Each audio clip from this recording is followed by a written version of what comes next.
Адамның әлсіз тұсы асқазан мен жана жыныс мүшелері дейді. Адам нәпсісін тәрбиелеу арқылы биік дәрежеге жетеді. Балаларымыздың ең жақсы көретін нәрселерінде күмәнді нәрсе өте көп. Бірақ мен нутрициолог маман ретінде айтарым, балаларға тәттіні азайту керек. Нәпсіміз қалап тұр ғой, сіз айтқандай, нәпсі деген ол бір инструмент. Неміс ауырайын деп тұрмын деп барады дәрігерге, орыс ауырып тұрмын деп барады, қазақ өлейін деп тұрмын деп барады да. Адам мен доңыздың құрылысы жаңағы ағзаларының басқа да бірдей.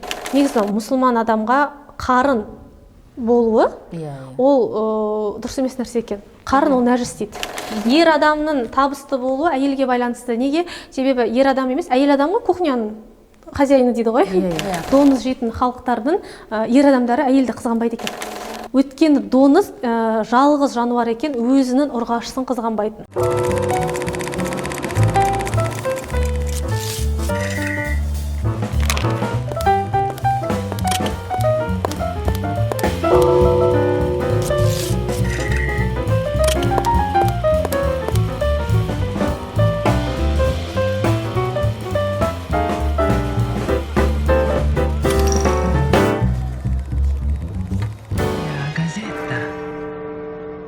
Қыздар, ассалаумағалейкум. Уағалейкум ассалам. Ортамызда біздің Айзат отыр, Әлия, Айнұр. Айзат деген сіңіліміз Инстаграм желісінде доктор халал медикал деген атпен танымал, яғни халал мен харам деген дүниенің қазіргі аста, басқа жағындағы сол жағының маманы, технолог, нутрициолог. Сондықтан сұрақтарың болса, ортаға сала беріңдер, мархабат. Ал мен көрермен сіздердің естеріңізге сала кетейін. Ля газеттаны тағы да көріп отырсыздар. Біздің каналымызға жазылуды ұмытпаңыздар. Жадыра, халал деп айтып қалдың ғой. Мен бір сұрағым бар еді Айзат осы тұста. Қазір халық арасында жалпы заттарда, жейтін, тұтынатын заттарда екі таңба жүрді. Біреу көк түсті, біреу жасыл түсті. Соның қайсысы дұрыс? Муфтияттың тарапынан бекітілген біреу бар ма нақты? Сол туралы айтып берсеңіз. Қоғамда ең жиі қойылатын сұрақтың бірі, себебі көк таңба, жасыл сары таңба деп екіге бөлініп кетті ғой. Қазақстан мұсылмандар діни басқармасының тарапынан жанынан құрылған ұйым бар. Ол халал даму. Халал даму ұйымы сертификат берумен айналысады. Яғни толықтай муфтиятқа, Қазақстан мұсылмандар діни басқармасына күллі мұсылмандардың Қазақстандағы қара шаңырағы болып есептелетін ұйымның бастауымен ашылған. Яғни ол халал деген терминнің өзі ол тек қана технология емес, тек қана дін емес қой. Осы екі терминнің ұштасқан жері жаңағындай халал сертификат беру. Себебі бұл жерде пәтуа деген де бар, екіншіден технологиясын да білу керек. Соны жаңағындай бірге алып жүру, ол да бір оңай сала емес. Себебі екі жақ тараптан да тексеріс болу керек, пәтуа беріледі, ал ол пәтуаның жаңағындай кейбір тұстары жаңағы технологияға байланысты. Сондықтан да халал даму ұйымы жалғыз ұйым, Қазақстан біздің еліміздегі жалғыз ұйым, пәтуа бөлімі және де технологтардың бірлесе жасап отқан жобасы десе болады. Бұл деген сөз көк таңбаға мән бермеуіміз керек, ол халал емес деген сөз бе? Жоқ, олай айта алмаймыз. Бізде өзара меморандум деген бар. Бірақ меморандум жаңағы Қазақстандағы Қазақстан мұсылмандар діни басқармасының халал даму ұйымы тек қана діни басқармаға қарасты халал сертификатын беретін ұйымдармен ғана бар. Ресей, Белоруссия сияқты. Және де біздің сертификат жаңағы халал дамудан берілген 43 мұсылман мемлекетінде қабылданады, мойындалады. Айзат, енді менде бір сұрақ болып тұр. Мысалы біз халал десе бар ғой. Мысалы менің өзім деп айтайыншы. Халал тағам десе, адал ас десе, қазақшалап айтқанда, адал ас десе ең бірінші біз шошқа еті болмаса болды, сиыр еті, тауық еті, қой еті, жылқы еті болсын, барлығы адалға жатады, адал асқа жатады деп ойлаймыз. Енді жалпы мысалы осылардың өзінің бір жалпы тамақтың осы ет болсын, адал астың біздің өміріміздегі мәні қандай адал ас жеудің ше?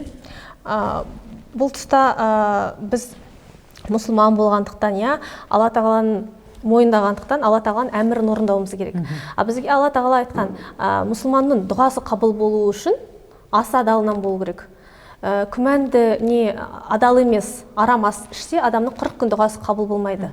Ал жаңағы мұсылманның қаруы дұға ғой, намаз оқыса да 40 күн дұға қабыл болмауы ол өте мұсылман үшін бір опасный нәрсе дейді ғой. Себебі Алла тағаланың жаңағы бізге берген әмірі тамақтың адалынан, адал жолмен келу керек бірінші тұстан. Екіншіден оның құрамы жағынан да таза болу керек. Енді 40 күн дұға қабыл болмаудың өзінде бір хикмет жатыр. Неге 40 күн деген менде бар сұрақ пайда болды да? Неге 30 күн емес? Неге 50 күн емес? Сөйтсек, біздің қандағы клеткаларымыз бар да, эритроцит деген. Сол 40 күн өмір сүреді екен. 40 күнде қан жанарады. Яғни, егер де біз күмәнді не харам асқазанымызға түсетін болса, ол асқазаннан тікшек арқылы қанға тарайды ғой. Сол таралған арамас 40 күн бойы ағзамызда жүреді екен. Бүкіл тазарып біткенше осы уақыт. Егер де адам күнделікті пайдалана берсе, 40 күннің үстіне қосыла береді, 41-ші күн болып, 42-ші күн болып, одан кейін жаңағы мұсылманның жаңағы құлшылығына да бұл зиян. Өткен Құранда да айтылғанда, адамдарға бұл әмір ретінде жетілген, ризықтың да тамақтың да адалынан тауып, және де ізгі амал жасау.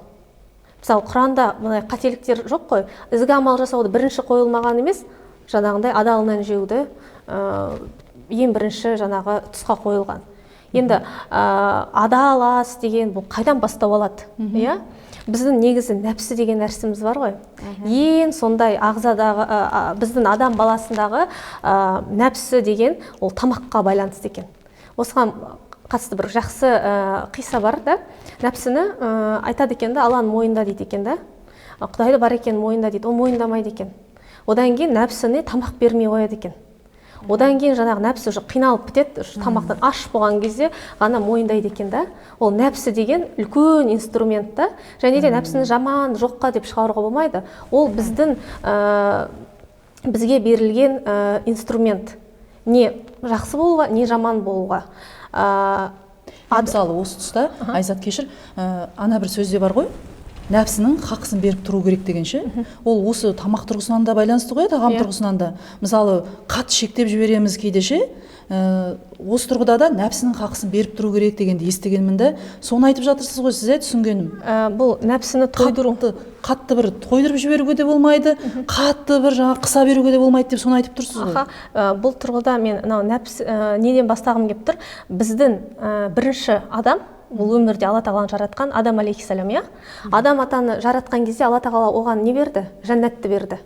Біз негізі наследники дейді ғой, наследники рая. Біздің жүрегіміз жақсылыққа тартылып тұрады, біз жақсылыққа, ізгілікке тартылып тұрады. Өйткені біздің арғы атамыздың шыққан жері жәннат. Жәннатқа кіргізілді. Алла тағала бәрі сендердікі деді. Бірақ тек қана бір ағашқа жоламаңдар деді. Сол ағаштың жаңағы жемісін жеу сендерге харам деді да. Одан кейін Адам алейхиссалам сондай бір Алла тағаланың жаратылысы барлық періштелерге оның алдына сәжде етуге Алла тағала бұйырды. Барлық періштелер сәжде етті, тек қана ібліс басын иген жоқ. Неге? Ол құмнан жаралған. Мен неге оның алдына жаңағындай басымды ию керек деді, ол тәкаппарланды. Одан кейін қалай да болсын, мен бұны азғырам деді. Әр түрлі жол іздеді. Адамның ішіне кіріп шықты. Сондай қасиеті бар ғой. Одан кейін немен азғырды? Ең слабый жермен азғырды. Асқазанмен. Адам алейхиссалам бұны күнә деп айтпайды ғой, бізде жаңағындай істеген жаңағы іблістің ең азғырған нәрсесі осы жеп көру, иә, жаңағындай асқазанмен жасалған қателік деп те айтылады, иә. Сол үшін Адам алейхиссаламды азғырды, ол сол ағашты жеді, ағаштағы жаңағы жемісті жеді де, жеген бетте Адам алейхиссалам үстіндегі жаңағындай әурет жерлер жауықтырды ғой, соның бәрі жауып тұрған нәрсенің бәрі түсіп кетті. Ол не айтады? Адамның жаңағындай арам еткен нәрсені жесе, Алла тағала сондай бір жаман бізге әурет жерлерді ашып береді екен да. Сондықтан да Алла тағала жеме деген нәрсені жеді, содан кейін Алла тағала не істеді? Жерге түсірді. Яғни Айзат, мен түсінгенім сонда біздің жаңағы асымыздың адал болуы ол біздің нәпсіміз, ең бірінші. Мысалы, ең адамның жаңағы ең әлсіз жері, нәпсісінің ең әлсізі жаңа асқазан деп айттыңыз ғой. Асқазан енді тағаммен байланысты. Яғни біз мысалы сол үшін тамақты, тағамды яғни адалынан барынша тұтыну керекпіз, Өйткені сіз айтқандай адамның әлсіз тұсы асқазан мен жаңа жыныс мүшелері дейді. Оларды неліктен айтқан? Себебі адамдардың дейді жерлейді ғой. Бәріміз бір күндердің күні Аллаға жердің қойына қайтамыз, жерге тапсырыламыз да. Сол кезде мен бұны жаңағындай бізде енді медицина университетінде адамны жерлеген кезде де әрбір бар ғой, сестің өзі талаптар бар ғой. Сол кезде айтылғанда адамның бірінші шірейтіні ол асқазаны мен жыныс мүшелері. Осы екі ғылыми дәлелденген, осы екі мүше арқылы адамдардың ең көп күнә жасайтын не болғандықтан, адам осы екі нәрсені тыйылса, яғни нәпсі деген бұл мүлдем тыйып тастау жоқ, нәпсіні жоққа шығару емес, нәпсі деген инструмент. Және де нәпсіні 7 жаңағындай уровень болады ғой, сол біреуіне ғана шайтанға не берілген, жол берілген, жол берілген, сол жайлы азғыруға, және сол кезде адам стоп десе, әрі қарай адам нәпсісін тәрбиелеу арқылы биік дәрежеге жетеді. Оған бір керемет мүмкіндік ораза ұстау ғой, нәпсіні тыюдың. Айзат, жаңа халал харам туралы айтып отырғаннан кейін, енді ортасында күмәнді деген дүние бар, пайғамбарымыздың саллаллаху алейхи уассалам осы жерде бір хадисі бар. Халал белгілі, харам белгілі, бірақ бұлардың арасында күмәнді деген дүние бар. Күмәндіні оған көбірек бара берсең, ол харамға апарады. Егер біз дінімізге және осы дүниеге берік болсақ, шынында дінімізді сақтаған болып саналамыз деген. Енді күмәнді деген нәрсеге шыны керек көбіміз мән бере бермейміз. Халал мен харамды білуіміз мүмкін, бірақ ортасындағы күмәнді, шүбәлі деген дүниеге мән бере бермейміз. Бұның қаупі қандай? Мынау күмәнді деген ингредиенттермен алатын болсақ, жаңағы тамақтағы, басқадағы жаңағы қолданатын косметика болсын, сабындағы нәрсе, олар біз үшін доңыздан да алынуы мүмкін, немесе өсімдіктен де алынуы мүмкін. Сондықтан оны біз анықтауымыз керек, зерттеуіміз керек. Сол үшін жаңағындай халал сертификаты бар нәрсені тұтынған дұрыста, адам өзін күмәндіден сақтайды. Ол жаңағындай доңызды неліктен қазіргі заманда күмәнді нәрсе көп болып кетті. Себебі доңызға субсидия өте үлкен көп мөлшерде беріледі екен. Именно біздің Қазақстанда көп беріледі. Және де доңыз мынау ненің тұрғысынан бизнес тілмен айтқан кезде нулевой процесс. То есть отход қалмайды. Доңыздың жаңағындай орыстарда мынандай сөз бар ғой, в производстве свинины используется все, кроме ее визга дейді. Яғни сонда Алла сақтасын, доңызды өндіру, доңыздың етінен жаңа тағамдар өндіру былайша айтқанда кәсіп үшін ыңғайлы болып тұр, Өте ыңғайлы. Себебі одан отход қалмайды. Барлық оның даже теріден бұрын жаңағы даже копытасы дейді ғой. Барлығы даже миындағы несінен пептидтар жасалады. Жаңа аптекада көптеген дәрілер бар ғой. Из мозга свиньи деп тұрады. Жаңағындай кәсіби тұрғыдан бұл өте сондай бір тиімді нәрсе, өзі тамақ талғамайды, ол деген көп жаңағындай туа береді дейді ғой. Тез көбейеді. Өз баласын өзі жейді. Ол енді жаңағындай. Онысы тағы бар, Және доңыздың бар ғой, қазіргі таңда көп жерге пайдаланады. Біз бар ғой, біз тіпті білмейтін дүниелер көп қоя демек. Қайда қолданып жатқаны? Мысалы, сала дейміз, жаңа орыстар сондайын ғана пайдаланды деп ойлаймыз ол негізінде. Негізінде ол сіздің балалардың көбінесе жеп отқан балмұздағы жаңағындай конфеттерінде көп кездеседі. Йогурт деген нәрселерді. Айта кетейінші, кеше мен Алматыдан келіп отырмын ғой, базарлық деп жаңағы магазинде тұрған сөрелерде жайнап тұрады, көзін жауын алып. Жаңа Чук апайымыз бар, Альбениіміз бар, Сникерс бар, Киндер бар, соларды алып жадыраның үйіне барғам. Енді келдім ғой, базарлық болсын балаларына. Жетсем, дереу құрамын қаратты, нан жеуге болмайды деп бір-ақ затты рұқсат берді. Өзім мен көңіліме де қарамады, бірақ және мен түсіндім ғой, енді ол осознанно деп балаларына солай тәрбие беріп жатқаны бір жағынан тәнті болдым да. демек жаңағылардың құрамының бәрінде бар ғой, соны атап өтіңізші, қайсысын жеуге болады қазіргі таңда, тіпті атымен атап. Мысалы кендірді болады ма? Тәтті деп айтып қалдың иә, өйткені сондықтан көбіне тәтті де болатын. Осы балалардың әсіресе жаңа балалардың барып жүгіріп барып магазиннен алатын, дүкеннен алатын нелердің бәрі тәттілер. Соның бәрінде демек бар ғой. Қазіргі таңда бар ғой, көп ата-аналардың келетін нәрсесі жаңа балалардың мінез өзгеруі. Біз не нәрсе жейміз, біз солмыз да.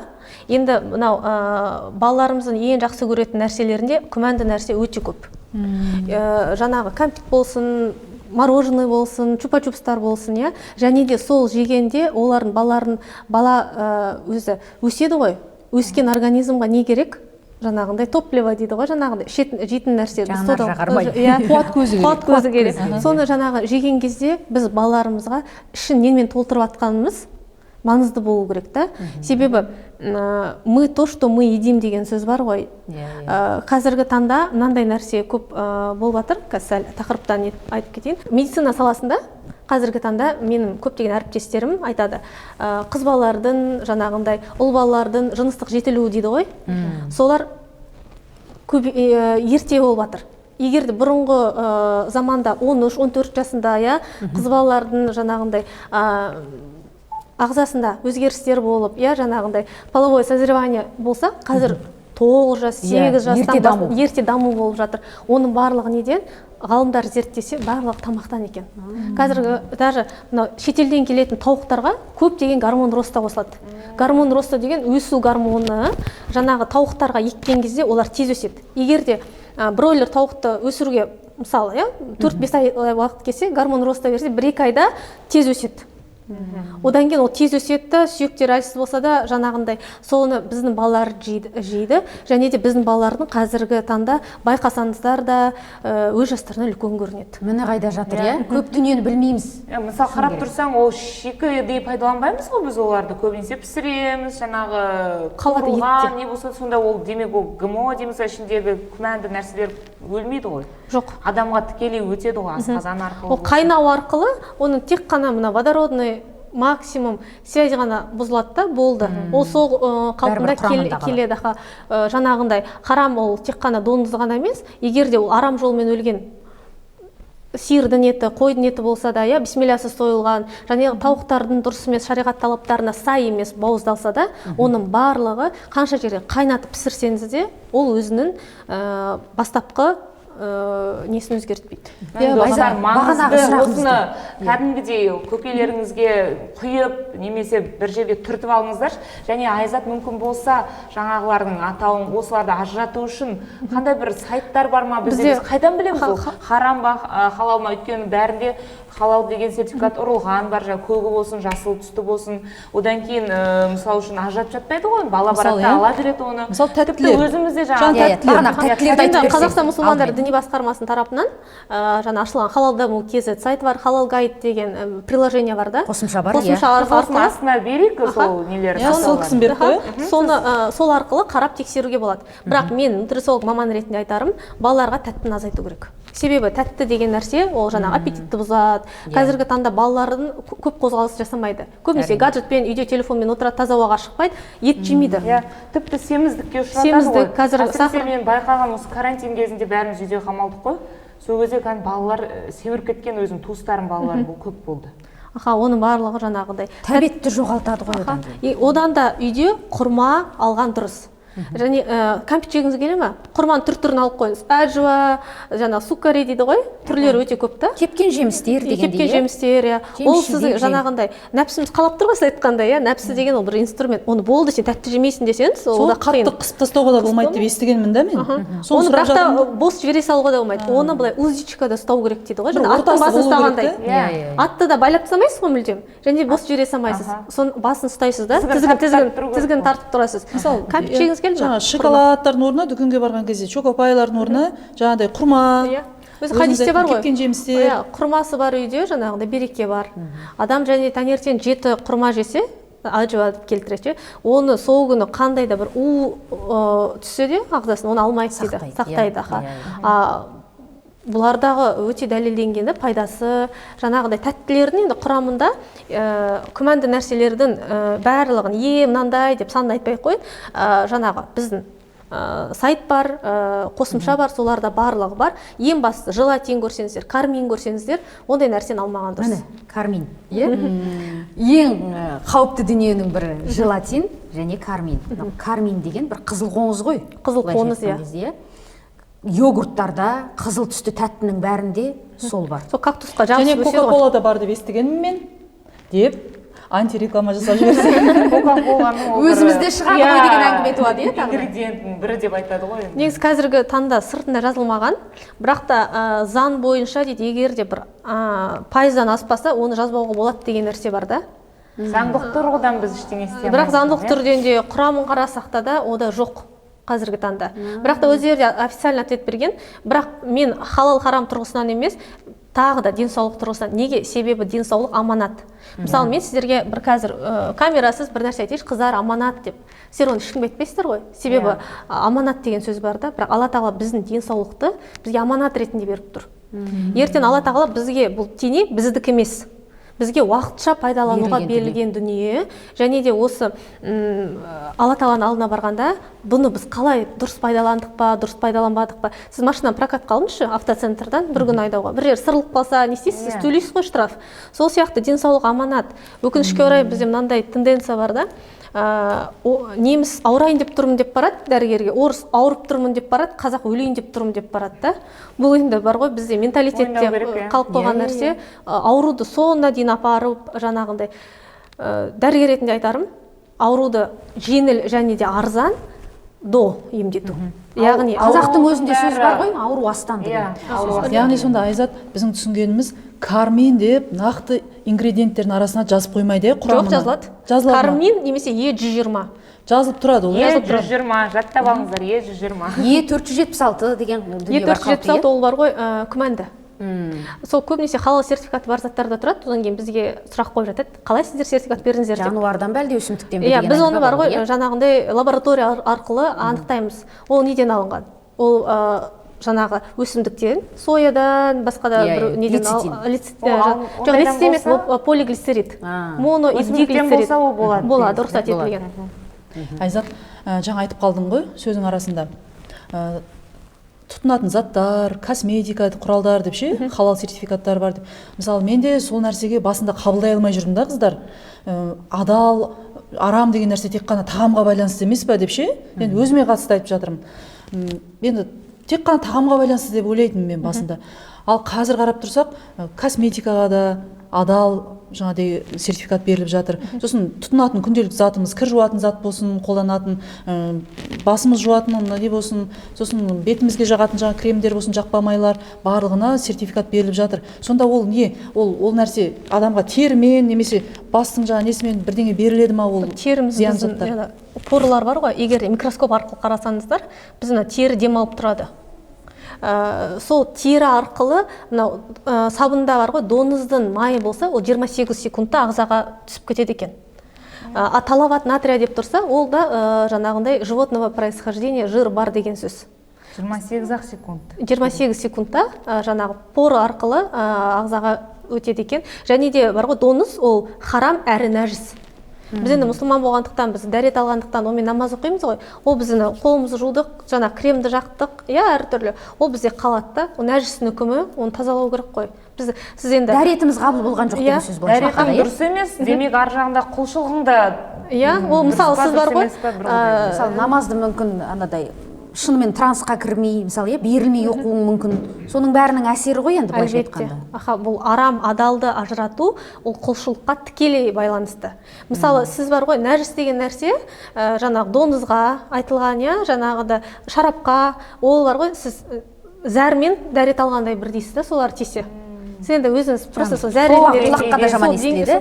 Шын былай, жиіркенішті дүние ғой былайша айтқан кезде. Қазіргі таңда егер де бар ғой, халал тұрғысынан да емес, мұсылмандық көзбен де емес, тек адами тұрғыда жаңағындай дұрыс тамақтану, дұрыс жаңағындай этичный дейді ғой, жаңағы тұрғыдан қарайтын болсақ, доңыздан жасалған сабындар оның жаңағындай тез езіліп кетеді, үйдің практичный емес. Не практичный, Екіншіден, олардың жаңағындай ешқандай да бір бар ғой, алмасатын дүниесі жоқ, өмірді қиындатып кеттің деген нәрсе емес. Доңыздың талғат натриядан алынғаннан көрі кокос майынан, сондай бір жақсы майлар бар ғой. Иә. Мысалға, мұсылман емес халықтардың өзі веганға көбірек жүгінеді ғой, иә? Өсімдік тектес заттарды қолданады. Веган деген нәрсені көбісі сұрап жатады да. Мен көбінесе өзім парақшамда мына крем веган деймін да, сосын көбісі сұрайды веган деген не деп. Иә, веган деген өзіне жануардан жасалған қоспалардан, тамақтардан тыйым салған адам. Шариғат тұрғысынан қалай? Алла тағаланың харам еткен харам дейміз, адал еткен адал дейміз. Алла тағала адал етіп тұрған нәрсені біз өзіміз харамға шығара алмаймыз. Сондықтан мұсылман веган бола алмайды. Олар өзіне еттен отказ береді, балық жемейді дегендей ше. Бірақ та Алла тағала енді оларды да жаратқан Алла тағала ғой. Мен ойлаймын, осы вегандардың не пайдасы бар дегендей. Сөйтсек, олар құрамға өте қатты қарайды. Қазіргі мынау аптекада панкреатин текті дәрілер бар ғой, мезим, крион сияқты, олар ас қорытуда жаңағындай жеңілдететін дәрілер. Әркімнің жаңағындай көбісі айтады, қалай мезимда доңыздың не болады? Адам мен доңыздың құрылысы жаңағы ағзаларының басқада бірдей. Бір эксперимент жүргізіпті. Адамның етін сәл алғанда, сосын доңыздың етін алғанда, екеуін бірдей температурада қуырып берген кезде адамдар айыра алмай қалған екен. Бірдей дейсіз ба сонда? Құрайды. Бір адамға осыдан... Сонда сен бұл жерде тек қана харам етілген доңыз емес, адамның етін жегендей болып тұр ғой, сонда еді? Ұқсас та, сондықтан доңызды да жаратқанда ұқсастық бар да, адамға бір жаңалықтан көрген шығарсыздар, осы жылдың басында бір адамға доңыздың жүрегін салды. Ол жүрекпен адам 3 айдай өмір сүрді. Бірақ та оған келді оған жүрегі. Ол сондықтан идентичный да. Яғни адам доңыз жеп жатыр ма, адам жеп жатыр ма, оған не жоқтандай. Сол каннибализм айырма жоқ. Мен кешір айтады осы жерде есіме түсіп отыр. Мен естігем, адамдар мысалы жаңағы қатты күйік шалып, бір нетеді ғой, терілерінен мысалы 70-80% терісінен айырып жатады, өртке шалдығып, күйік шалып. Сол кезде естігем, жаңағы доңыздың ба, соның терісін адамға жамайды деп ше. Сонда ұқсастығынан ба, неден? Ол сонда қалай болады, ертең бітіп кетеді, ол дәрет мүмкін ертең құлшылыққа келіп жатса. Бұл кезде бар ғой, тура жүректің мысалы бірдей болып тұр ғой. Бұл кезде енді ғалымдардың айтатыны, егер де басқа балама болмай тұрса, онда рұқсат етіледі. Адам өмірін сақтау мақсатында. Адам өмірін сақтау мақсатында. Бірақ қазір барынша адам негізі ізденген адам табады ғой. Мезимсіз жүре алмайтын, крионсыз жүре алмайтын адамдарға жаңағы вегандардың ойлап тапқаны бір Алла тағаланың берген бір үлкен сыйы болып тұр да, веган панкреатин бар. Олар өсімдіктен алады. А негізі крион мезимға адам ағзасын апарса, ол өзінің ағзасына немқұрайлықпен қалдырған, мен бірдей, қазақта сөз бар ғой, ауру астан, дау қарындастан деп, мезимді адам қай уақытта ішеді? Ағзасын толтырып ішіп, кекіре алмайтын жағдайға жеткен кезде ішеді де қорытады. Яғни өтін толтырған, өтін алып тастаған жағдайға жеткізу, ол аманатқа немқұрайлық қараумен біткен да. Өзін өзі ауыртып жүрген деген сөз ғой енді, өз қолымен өзін. Ал адам денсаулығына аманат ретінде қараса, жаңағындай жылына бір рет ауырмай тұрып, айтады ғой, әлді мұсылман, әлсіз мұсылманға қарағанда үстемірек дейді. Бірақ екеуіне де хайыр бар. Әлді мұсылман деген, ол здоровый физически, жаңағындай халыққа пайдасын тигізетін барлығымыз сондай мұсылман болуға тырысуымыз керек. Продуктивный, пайдамыз тек қана өзімізге ғана емес, отбасымызға ғана емес, қоғамға да тиетін, пайдамыз тиетін сондай мұсылмандардың қатарынан болуға Алла тағала жазсын. Айзат, нутрициологсың ғой енді, бір мамандығың. Жаңа тамақ туралы, асқазанды толтырып алу туралы әңгіме айтып кеттік осы жерде. Асқазанның жалпы пайғамбарымыз айтады, үштен бір бөлігін су болу керек, ас болу керек, ауа болу керек деген. Осының өзінің бір белгілі бір хикметі бар ғой. Өйткені ауа деген бос қалдыру керек деген сөз. Медицинада былай да адамның жаңағындай үстел басынан бар ғой, дастархан басынан тойып тұрғаны, ол нені білдіреді? Асқазан 1/3 бөлігін бәрін тойдырып шықты деген сөз. Ауаң да жоқ, ауада жоқ, неде жоқ. Өйткені кекіргеннің өзі осыны білдіреді ғой негізі. Ауа шығып кетті, болды, толып қалдым деген сөз. Центр насыщения деген бар. Біздің асқазан, мидағы центр насыщения тамақ жеп болғаннан кейін 20 минуттан кейін келеді екен. Бір рет тойдым деген нәрсе сигнал. А егер сіз уже тамақ жеп отырып тойғаныңызды сезсеңіз, қазір енді бар ғой болды, ауа жоқ деген сөз. иә, ауа жоқ деген сөз ол жерде. осы жерде бір лайфхак айтып жіберейінші. Мен өзім пайдаланатын лайфхак. Осындай кезде бір енді қатты ашығып тұрғанда, тамақ тойымсыз болып кетесің ғой, бір жеп жатсаң да тоймайтын сияқты болып. Сол кезде мен өзім үстел басынан тұрып кетемін да, бір айналып келемін да, бір уақыт өте ма, сол тұрған кезде білмеймін, асқазаныма бірдеңе тамақ бара ма, қайтып келгенде беттей алмайсың тамаққа. Өте жақсы нәрсе. Иә, сондайды пайдаланып көрсеңіздер болады да, сол әдісті. Сосын пайғамбардың әдісі бар ғой. бір тізесін көтеріп отырып тамақ ішіп отыру. Сол кезде асқазанды тыйып отырасың. Қазіргі таңда енді біз былай отырып тамақ ішеміз ғой. Бұрын біздің ата бабамыз сүннет бойынша ішкен да, жер үстелінде отырып. Иә, малдас құрып отырады. Сондықтан қазақтар жер үстелді қайтадан дәстүрге айналдырады. Мынау негізі сүннет бойынша да тамақтану ол қазіргі таңда нутрициологтармен барлығымен дәлелденіп жатқан нәрсе. Пайғамбарымыз саллаллаху алейхи вассалам не нәрсені жақсы көрді, сол нәрсенің барлық пайдалы, жаңағы оливковое масло дейді, зәйтүн майы, гранат келеді, Құранда келген зімбір, имбирь, жаңағындай қара зире болсын, сүннет бойынша ем болсын. Пайғамбарымыз саллаллаху алейхи вассалам жайлы Айша анамыз айтқан кезде ол өзінің аяқ киімін өзі тіккен және де ешкіні өзі сауған дейді да. Ешкі деген сөз маған андай бір тың сигнал болды да. Неге ешкі? Неге сиыр емес десе, қазіргі таңда ең пайдалы сүт болып дәлелденген ол ешкі сүті. Және де мынау қыздар айтып жатады ғой, детокс бастаймыз, детокс курс деп, трендтегі нәрсе, детокстың басы, детокстың ең биік несі, ол сүннет бойынша ораза ұстау. Дүйсенбі және де бейсенбі күні. Неге осы екі күнді Алла тағала таңдап алды? Неге среда емес? Неге суббота емес? Мен өзім андай почемучка деген бала оғам негізі. Неге деген сұрақтар қоя беремін да. Мынау асқазанда дейді, біз тамақты ішіп боламыз ғой, завтрак ішіп болдыңыз. Сіздің жаңағы қарыныз ашқан кезде бірақ тамақ ішуіміз керек қой. А біз не істейміз? 11 кезінде жұмыста бір шай ішіп аламыз, одан кейін обед ішеміз, сосын 5-ші шай деген нәрсе болады да. Біз анау қарнымыз ашқанын күтпейміз. Ол не нәрсені білдіреді? Асқазанымыздағы жаңағы ас түскен, толық қорытылып үлгермейді. Ол мусор болып қалады да, үстінен жаңа ас түседі. Асқазан біздің астындағы тамақты ғана қорытады.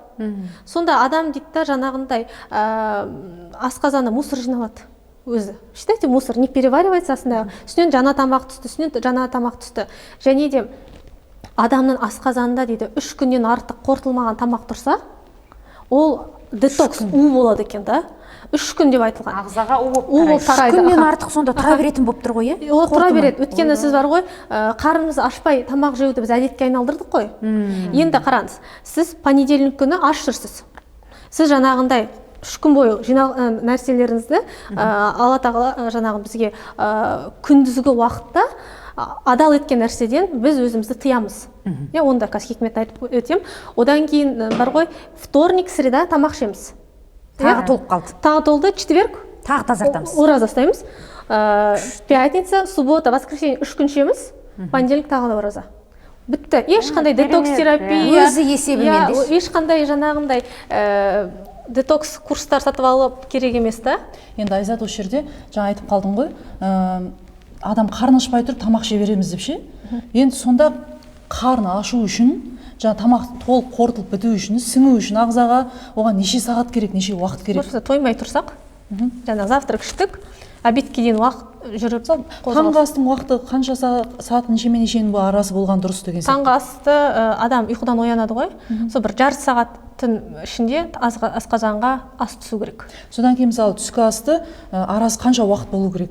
Қорытылу үшін. Таңғы аста жеген тамаққа да байланысты. Таңғы асқа сосын адамның несіне байланысты жұмыс істеу, қандай жұмыс жасайды, өткен анау жүгіреді, бір адамдар мал бағады, бір адамдар отырып қозғалмай жұмыс жасайды да, өз ағзасын тыңдай білу керек. Мынау маған негізі көп әріптестерім енді медицинада оқып жүрген кезде сұрақ қоятын.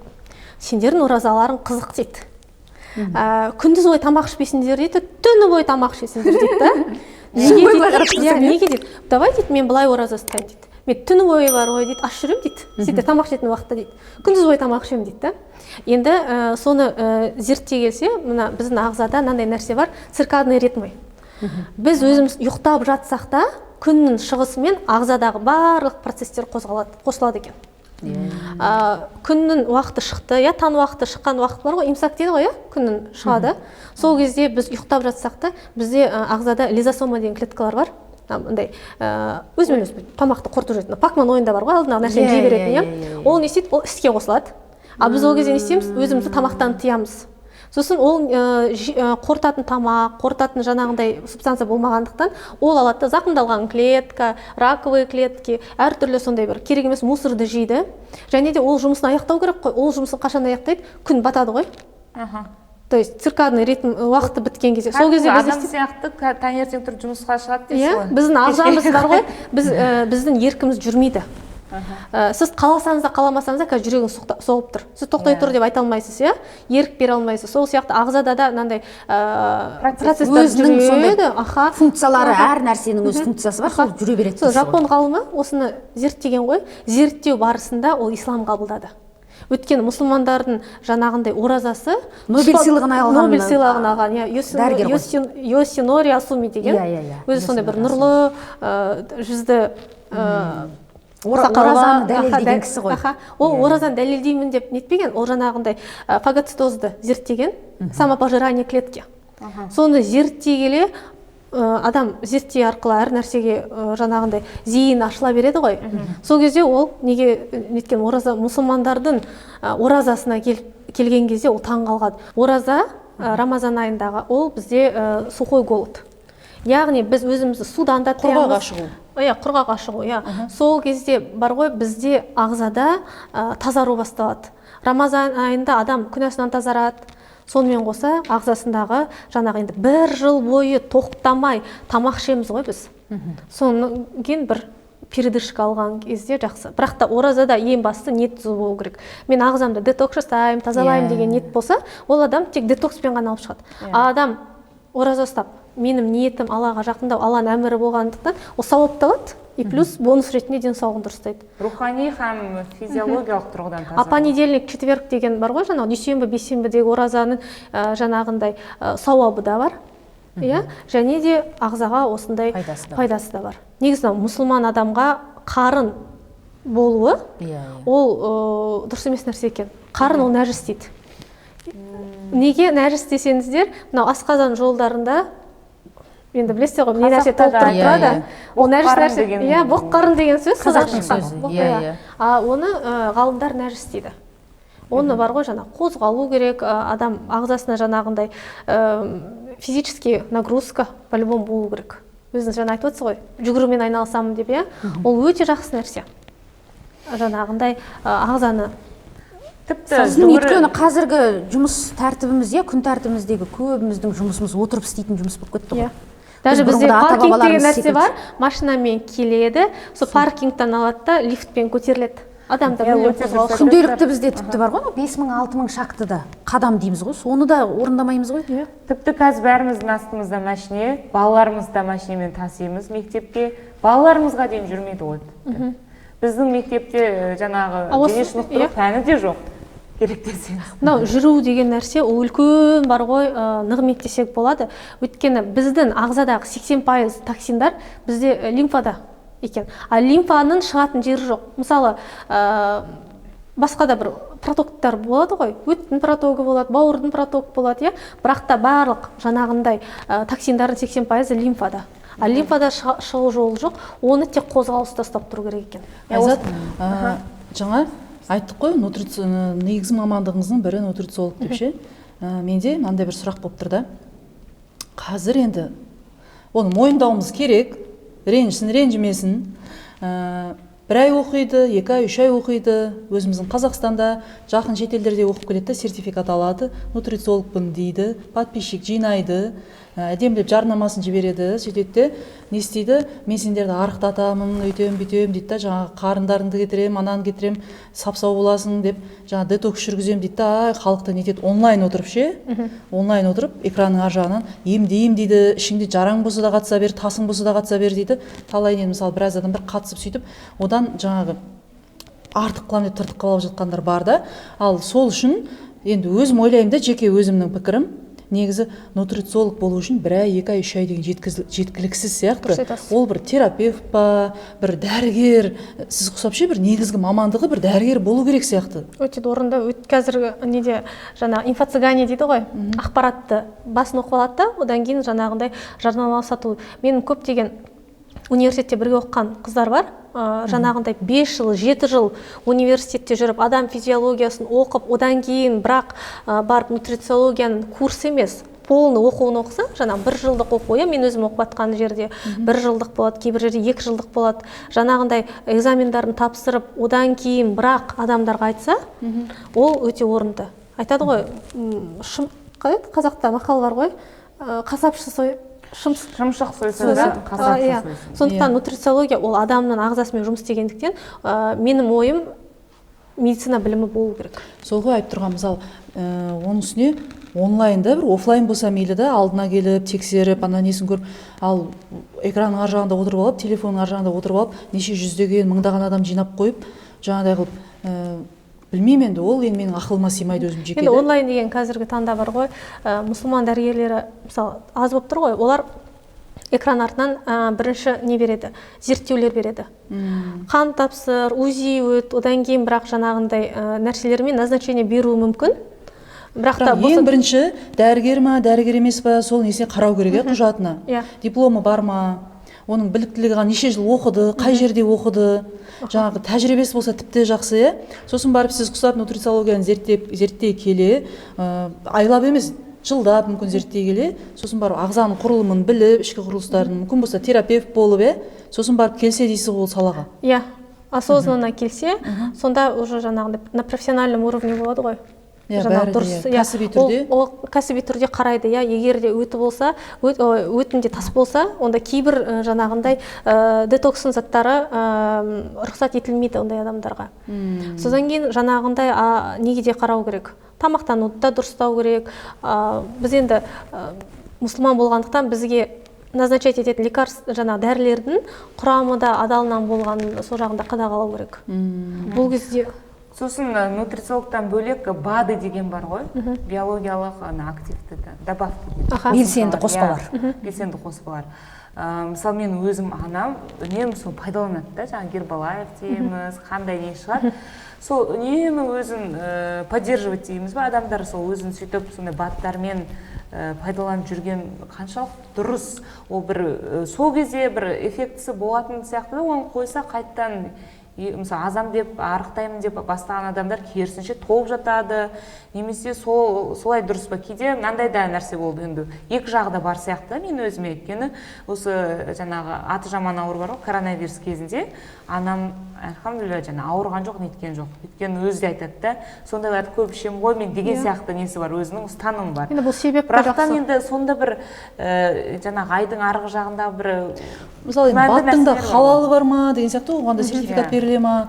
Қаншалық дұрыс? Біріншіден менің БАДқа қатысты ойым, қазіргі таңда тамақпен біздің ағзамызға керек нутрицептиктар дейді ғой, витаминдар, микроэлемент, макроэлементтер толықтай түспейді. Егер де бар ғой 60-шы жылдары бір сәбіздің құрамында мынандай витамин болған болса, қазіргі таңда біздің бар ғой құнарсыз топырақта, құнарсыз оған құятын суда жаңа әртүрлі загрязнение дейді ғой, әртүрлі ластанған ғой.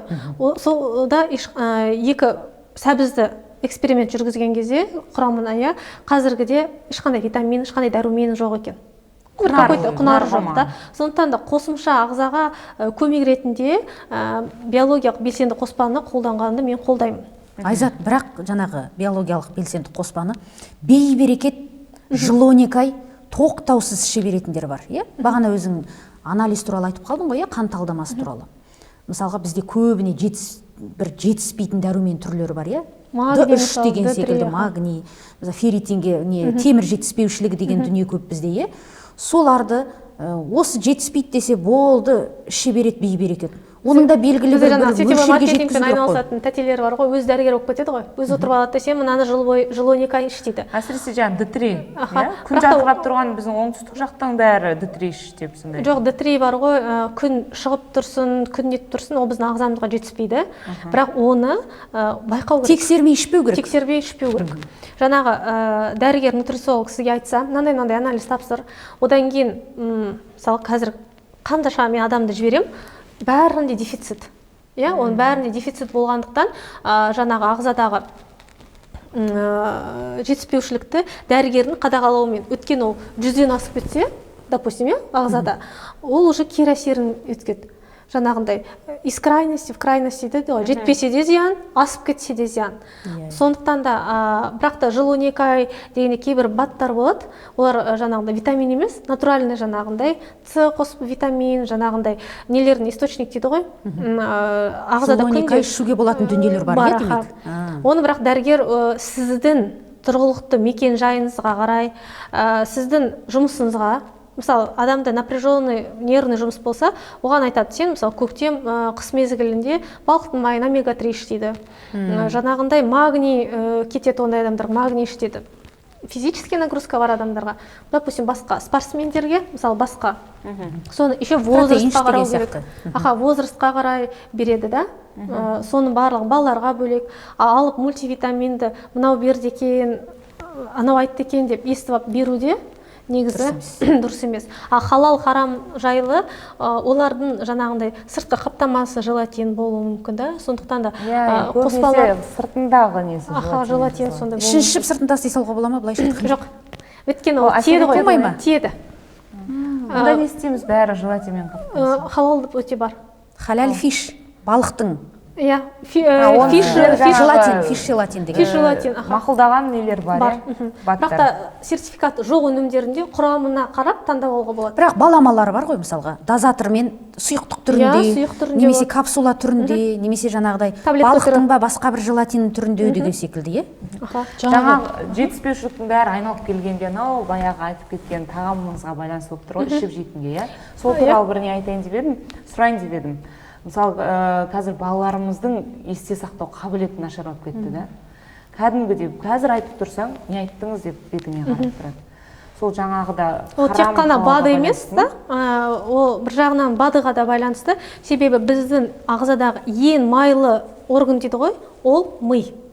Миға пайдалы май керек. Біз енді Қазақстанда тұрғандықтан, біз енді батысты білмеймін, балықтар жейміз. Селедка, анай балықтар саналмайды. Действительно, таза, майлы түрінен. Өз басым мысалы мен жемеймін. Анда-санда ғана қызыл балық жеймін болды. Ұнатпаушылық дегенде бар ғой, мысалға, тартпайсың. Тартпайды, сондықтан салаттарға да біз андай для заправки бар ғой, әшейін сұйық майды пайдалана саламыз. Негізі біздің миға пайдалы түрлі май керек.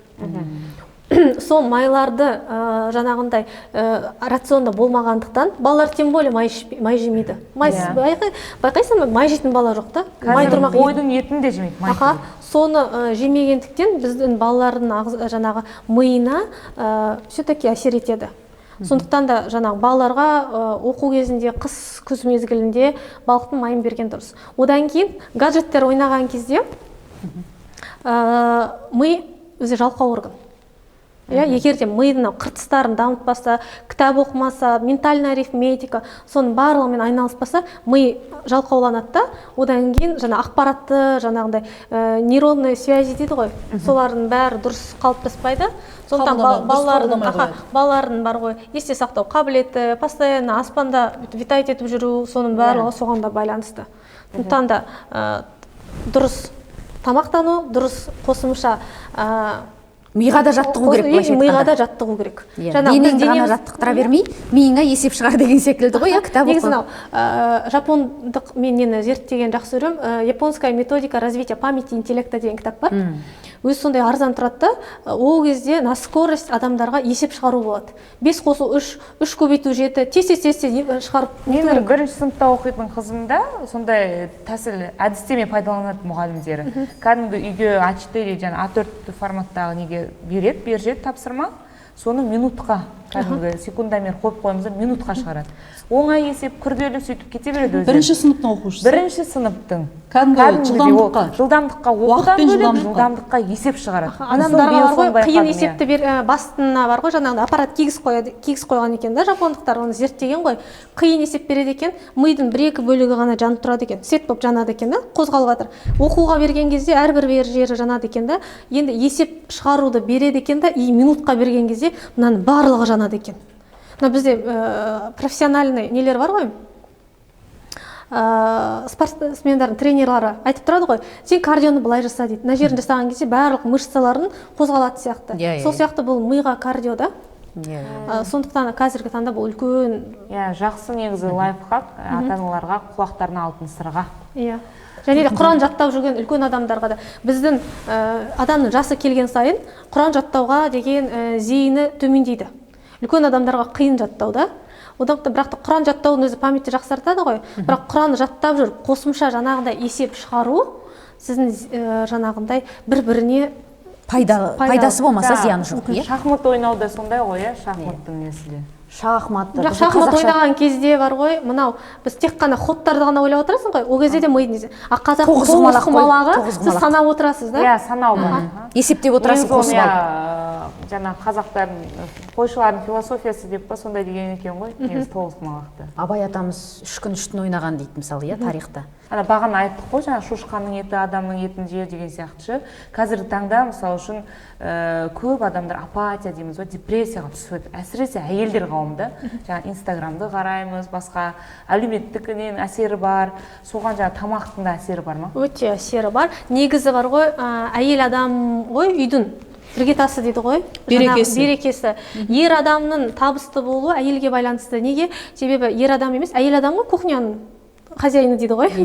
Тамақ алады да, ер адам отырмайды ғой, сен маған қандай сыр қосып едің деп ше, енді кейбір ер адамдар бар сұрайтын, бірақ та әйел нені дайындап береді, соны жейді. Ықыласпен дайындауда бар, одан кейін құрамында бар да. Әйел адам ат үсті қараса, жаңағындай құрамға жарайды деп алып дайындаса, ер адамы өзімен өзі ашушанда болуы мүмкін. Негізі дәлелденгенде доңыз жейтін халықтардың ер адамдары әйелді қызғанбайды екен. Өйткені доңыз жалғыз жануар екен, өзінің ұрғашысын қызғанбайтын. Мысалы қазақтар текті халық дейді ғой, жылқыны текті дейді. Жылқының тектілігі сондай, оның құлыны жаңағындай бір жасқа жетеді ғой, айғыр деп айтады ғой, сол кезде уже стададан шығарып жібереді екен. Бір үйде 2 әтештен артық жүрмейді ғой.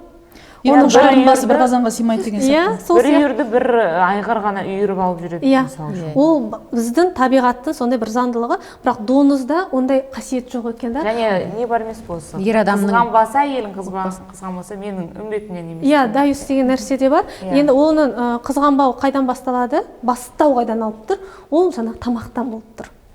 Және де менің бір құрбым бар да, біз намаз оқымайды, бірақ енді менің парақшамдағы жаңағындай мынау болады, мынау болмайды деген кезде әдейі оқымаса да әйтеуір мен сториздарымды қарап отырады да, мынаны Айзат галочка қойған, соны әйтеуір алып жүргенде сол айтады, ты представляешь дейді, менің күйеуім бар ғой, мені қызғана бастады дейді.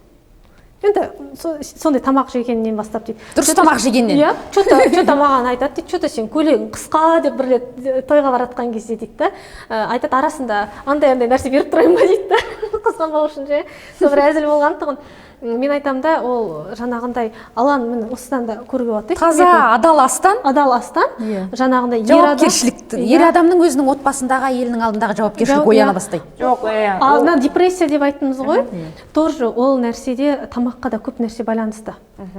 Жаңағындай микроэлементтерде жетіспесе де адамда депрессияға түсіп кетеді. Арам емес, адал емес ас ішсе де адамға жаңағы депрессияға түсуіне ол тікелей байланысты да.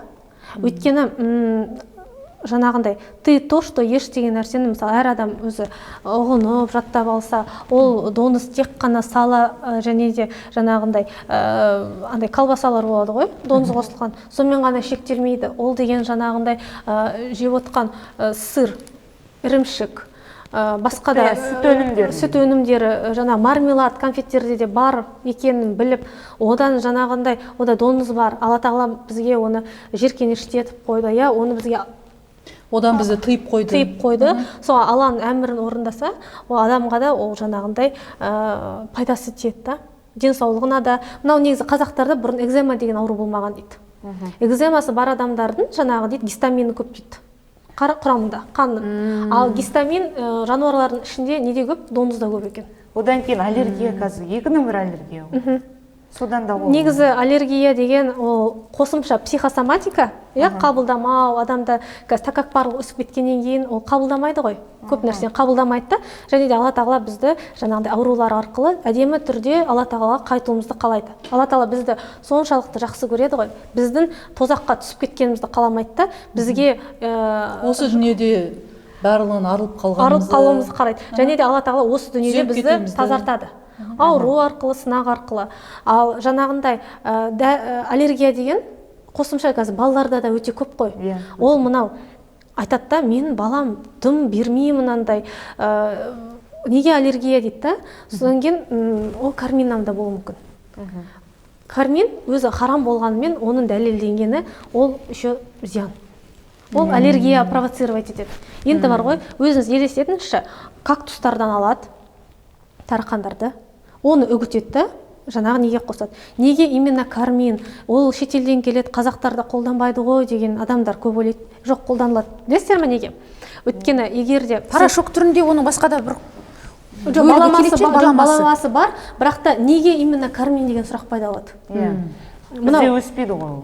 Бізде жоқ қой, бізде ондай кактустар жоқ қой деген кезде, былай екен да, біз анау енді көптеген фирмалармен жұмыс істеген кезде, кәсіпорындармен, олар айтады да, біз мынау сок, сахар, красный свеклы қосқан кезде йогуртқа дейді да, ол 5 күннен кейін ақ болып кетеді дейді. Жоқ болып кетеді дейді. А карминнің бір тамшысы дейді, анан айлап жылдап тұра береді, қызыл түс болып. Ол біздің денсаулыққа зиян. Алла тағала оны бізге тыйым салды. Ол это того не стоит. Сонда қыздар, енді бүгінгі мынау тақырыбымызды қорытындылайтын болсақ бар ғой, мен түсінгенім, Алла тағала еш нәрсені адамды өзі жаратқаннан кейін, жаратушы болғаннан кейін бізге адал, арам деген нәрсені біздің денсаулығымыз үшін, өмір салтымыз үшін, өмір сүруіміз үшін, сол үшін адал, арам деген нәрсені бізге түсірді, мен түсінгенім сол. Алла тағала біздің мынау неміз ғой, біздің ағзамыздың қалай жақсы орналасқан Алладан артық ешкім білмейді. Қазір қанша жерден медицина дәлелденсе де, олар мынау көздің қаншама мегапиксель ғой біздің көзіміз. Бұндай әлі камера жоқ біздің көзіміз сияқты. Алланың хикметін толықтай дәлелденбеген, бірақ та ол дәлелденбейді. Өйткені Алла тағала құдіреті шексіз. Және де Алла тағала біздің ағзамызды жақсы білгендіктен бізге жол көрсетті. Мынау Құран мен сүннет, ол біздің инструкция к применению. Сізге мысалы үйде мүлдем қолданбаған робот пылесосты әкеп берді. Сіз не істейсіз? Инструкциясын оқимыз. Біздің де инструкциямызды Алла тағала түсірді. Құран мен сүннет арқылы. Былайша айтқанда, бағанағы айтқан денсаулық бізге аманат. Сол өзі берген аманатты қиянат келтірмей қайтадан қайтарып беруіміз өзінің нұсқаулығы бар. Қайтып келіп отырмыз ғой. Алла тағала арам деп тыйды ма? Құранның өзіне мысалы доңызды айтты ғой жаңағы. Яғни ол біз үшін, біздің денсаулығымызға зиян болғандықтан біз одан тыйылуымыз керек. Өте жақсы, керемет бір сұхбаттасу болды деп ойлаймын. Сөйлесе бергіміз келіп отыр, шыны керек. Бір тақырыпты бұл негізі халал харам деген нәрсені біз бір ғана эфир өте жеткіліксіз. Косметика туралы басталса, жаңағы косметиканың құрамындағы плацента, майлар түрлі, жаңағы улитка дейді ғой, оның өзінен бір сағат. Келесі жолға қалдырайық, міндетті түрде шақырамыз Айзат. Көп рахмет. Келесі бағдарламаларға ілмек болсын, біздің харам мен халалдың түсіп жатса, міндетті түрде Алла қаласа алдағы уақытта Айзатпен тағы да бір қауышамыз. Негізі әйел адамдарында мысалы подкаст деген өте қазір сұранысқа ие нәрсе ғой. Бірақ ер адамның әңгімелесін ер адамдар жақсы тыңдайды да. Бұл әйел адамдарға ең керек дүниені айттық деп ойлаймын. Жаңағы айтады ғой, правильно заданный вопрос, половина ответа деп, сұрақтарыңызда өте сондай бір. Себебі жаңа өзің айтып кеттің ғой, әрбір үйдің, ас үйдің әсіресе ханшайымы әйел адамдар. Ал тамақтың адал арам болуы, ол яғни бізге әйел адамдарға байланысты. Сондықтан бүгінгі тақырыбымыз шынымен өте ханымдарға, әйелдерге, қыз-келіншектерге, болашақ аналарға барлығына өте керек деп ойлаймыз. Алда да бұл туралы терең айтылады, косметика жағынан болсын, жаңа тұтыну заттары болсын, барлығынан біз тағы да бір эфир арнаймыз. бір ғана отбасы емес, ұлттың алдында жауаптымыз ғой әйел адамдар. Иә. Сондықтан Әйел адам медресе дейді ғой. Медреседен қаншама шәкірт шығады. Сондықтан да Аллах разы болсын сіздерге. Мен осы бүгінгі эфирімізден кішкене болса да бой түйсе, біздің көрермендер, біздің ханымдар, қыз-келіншектер, ер азаматтар, біздің миссиямыз дей ма, соның бірі осы. Кішкене болса Жадыра да айтпақшы, біз тек қана бір үйдің емес, тұтас бір ұрпақтың түзелуіне бір себепкеріміз ғой енді әйелдер. ұлтқа пайдамыз десе. дарияға тамған тамшыдай болса да үлес қоса берейік. Иә. Пайдалы Аман мұсылмандардан болыңыз, еңбегіңіз жемісті, берекелі болсын. Әмин. Алла разы болсын. Біздің арнамызға жазылып, көріп, тыңдай жүріңіздер. Доктор Халал Медикал деген инстаграмда парақшасы бар. Сондай атпен танымал біздің Айзат сіңіліміз. Ал біздің парақшаға ссылканы мына жерде береміз. Жазылыңыздар.